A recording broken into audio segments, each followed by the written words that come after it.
اس بات پر تاریخ گواہ ہے، تاریخی شہادت ہے یہ کہ کوئی بھی قوم اگر شکر گزاری کے ساتھ رہی ہے، اللہ تعالیٰ کی نعمتوں کا شکر ادا کرتی رہی ہے تو وہ پھلتی رہی ہے، پھولتی رہی ہے، ترقی کی منازل کو طے کرتی رہی ہے۔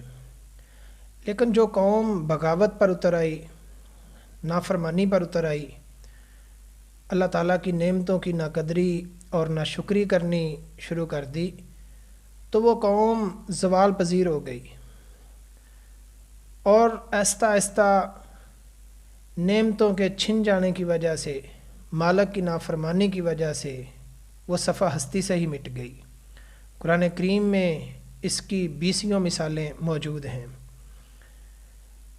سورہ سبا میں 22ویں پارے میں اللہ تعالیٰ نے ایک قوم کا ذکر کیا جس کا نام بھی سبا تھا۔ سبا ایک آدمی کا نام تھا اور اس کے 10 بیٹے تھے۔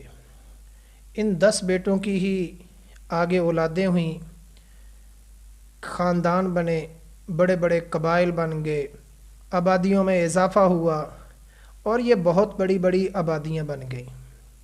یمن ان کا علاقہ تھا، 300 میل تک ان کی آبادیاں پھیلی ہوئی تھیں، اور ان کا دور جو ہے وہ 13 صدیوں پر محیط ہے۔ یہ 13 صدیوں تک حکومت کرتے رہے۔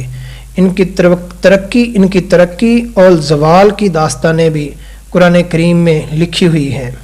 سورہ سبا 22واں پارہ اٹھا کے دیکھ لیں۔ ہر قسم کے باغات ان کی آبادیوں کے آس پاس تھے۔ ایسے سمجھ لیں کہ آبادیوں کے دونوں اطراف میں باغ تھے، اور باغات بھی ایسے جو پھلوں سے لدے ہوئے، ہر قسم کے پھل ان درختوں پر موجود، اور جب ہوائیں چلتی تھیں، دائیں چلتی، بائیں سے چلتی، آگے سے چلتی، پیچھے سے چلتی، تو پوری کی پوری آبادیاں معطر ہو جاتی تھیں، خوشبودار ہو جاتی تھیں۔ اللہ تعالیٰ نے ایسے ان پر نعمتیں نشاور کی تھیں، اللہ تعالیٰ کی رحمتیں ان پر اس قدر برسی تھیں، اور یہ انتہائی طاقتور بھی تھے، تہذیب کے اعتبار سے بھی بڑے مہذب لوگ تھے۔ ان کا طوطی بولتا تھا اس وقت، بڑے پاور میں تھے، بڑے طاقت میں تھے۔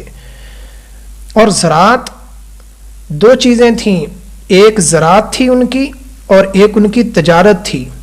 زراعت، ان کے بڑے بڑے ڈیم بنا رکھے تھے۔ ان کا سب سے بڑا ڈیم سد معارب تھا، یہ بہت بڑا ڈیم تھا، اور پھر انہوں نے براج بنا رکھے تھے، اس میں سے نہریں نکال رکھی تھی جو ان کے باغات کو سیراب کرتی تھیں۔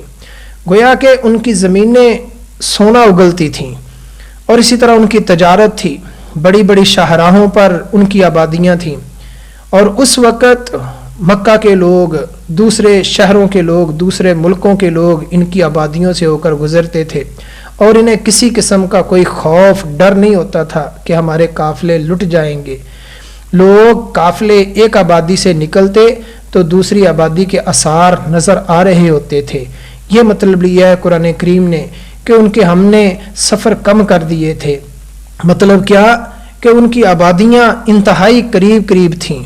اللہ تعالیٰ نے ان پر نعمتوں کی اس قدر بارش کی تھی، لیکن وہ ناشکری پر اتر آئے، خرمستیوں میں مبتلا ہو گئے، اور دل میں یہ سوچنا شروع کر دیا، جب انسان ناشکری پر اتر آئے، اپنے مالک حقیقی، منعم حقیقی کے خلاف بغاوت شروع کر دے، تو وہ آہستہ آہستہ صفحہ ہستی سے مٹ جاتا ہے۔ وہ کہتے تھے جی ہماری محنت ہے، جی ہماری کوشش ہے، ہماری محنت کی وجہ سے اتنے باغات ہیں، ہماری محنت کی وجہ سے اتنی یہ ترقی ہے، یہ شادمانی ہے، یہ شادابی ہے، یہ ہماری محنت ہے، ہماری دماغی صلاحیتوں کا یہ نتیجہ ہے کہ ہماری آبادیاں ہر وقت معطر رہتی ہیں، ہم نے اتنے بڑے ڈیم بنائے ہیں، جی ہماری محنت، ہماری محنت۔ جس طرح ہم کہتے رہتے ہیں کہ میری محنت کی وجہ سے میری دکانداری ہے، میری محنت کی وجہ سے مجھے رزق ملتا ہے۔ نہیں، بحیثیت مسلمان ہمیں ہر وقت اللہ تعالیٰ کی رحمت کا محتاج ہونا چاہیے۔ یہ اللہ کی رحمت کے ساتھ ہمیں جو بھی ملتا ہے، اللہ کی رحمت کے ساتھ ملتا ہے۔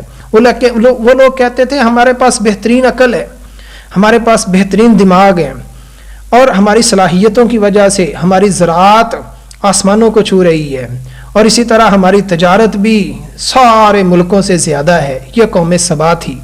اللہ تعالیٰ نے ان کے ساتھ پھر کیا کیا کہ ان کے ڈیموں میں چھوٹے چھوٹے سوراخ کر دیے جانوروں کی ذریعے سے، اور جب سوراخ بڑے ہوئے ان کے ڈیم، جب انہوں نے پانی باہر انڈھیلنا شروع کیا تو پانی اتنا تیز تھا، پانی اس کا سیلاب ریلے اتنے تیز تھے کہ ان کی ساری آبادیوں کو بہا کر لے گئے۔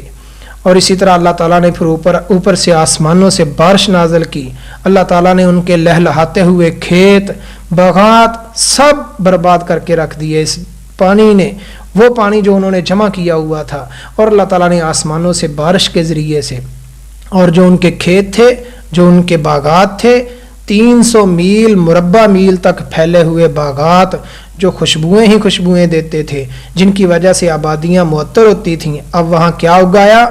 جب پانی نیچے ہوا تو وہاں جھاؤ کے درخت تھے، وہاں ایسی بیریوں کے درخت تھے کہ جن کے بیر گلے کو گھونٹ دیتے ہیں۔ اللہ تعالیٰ قرآن حکیم میں فرماتے ہیں ما یفعل اللہ بعذابکم ان شکرتم وآمنتم وکان اللہ شاکرا علیما۔ اللہ تعالیٰ تمہیں عذاب دے کر کیا کرے گا اگر تم شکر گزار بن جاؤ تو۔ مالک کائنات قرآن حکیم میں فرماتے ہیں لئن شکرتم لازیدنکم، اگر تم شکر گزار بن جاؤ تو میں تمہیں اور زیادہ عطا کروں گا۔ ان لوگوں نے، یہ جو قوم تھی نا، یہ اپنے مالک حقیقی کو بھول گئی تھی، اور جو بھی قوم اپنے مالک حقیقی کو بھول جاتی ہے اس کی سزا یہی ہے۔ یہ اللہ تعالیٰ کی سنت ہے۔ اگر ہم اپنے جسم پر بھی دیکھیں تو ہمارا جسم پورا کا پورا اللہ تعالیٰ کی رحمتوں، اللہ تعالیٰ کی نعمتوں سے لدا ہوا ہے۔ کہیں کوٹنے والی مشینری لگی ہوئی ہے، کہیں پیسنے والی مشینری لگی ہوئی ہے، کہیں ہضم کرنے والی مشینری لگی ہوئی ہے، اور کہیں نکالنے والی۔ ہمارے جسم کا ایک ایک انگ اللہ تعالیٰ کی رحمتوں کے ساتھ لدا ہوا ہے۔ مالک کائنات نے سچ فرمایا ہے فَبِأَيِّ آلَاءِ رَبِّكُمَا تُكَذِّبَانِ، تم مالک کائنات کی کون کون سی نعمتوں کو جٹلاؤ گے۔ ہمیں چاہیے بحیثیت مسلمان، بحیثیت صاحب ایمان، کہ ہم ہر وقت اللہ تعالیٰ کی رحمتوں کو یاد کریں، ہم اللہ تعالیٰ کے شکر گزار بن جائیں، اس کی نعمتوں کے قدردان بن جائیں۔